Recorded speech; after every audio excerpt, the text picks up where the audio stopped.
Welcome to the Banker Lamp. Please enjoy the video. You'll start by adding the list view and a row layout so you can bind data. This is essential.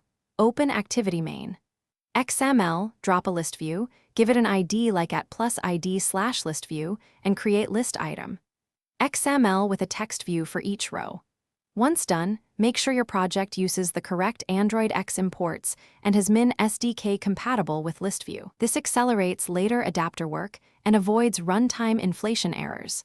So set up layouts and IDs carefully before coding the adapter. Now you implement the glue that displays data, the adapter. In main activity, prepare your string array or list of objects and choose array adapter for simple text or a custom adapter for complex rows. If you use a custom adapter, override getView to inflate list item.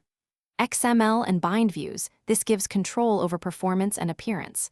Once you create the adapter instance, call listview. Set adapter, then run the app. If rows don't appear, check IDs, and that getView returns the convert view correctly. Those are common pitfalls. Finish by adding interactivity and stabilizing behavior.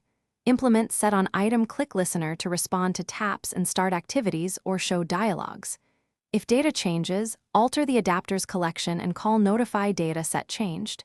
So the UI refreshes. This is how updates propagate. Also test configuration changes, rotate the device and check state retention. If something breaks, check for wrong view IDs, null contexts, or not recycling convert view. These usually cause crashes or missing rows. Address those to complete a robust list view implementation. Thanks for watching. If this was helpful, leave a like and consider subscribing. See you next time.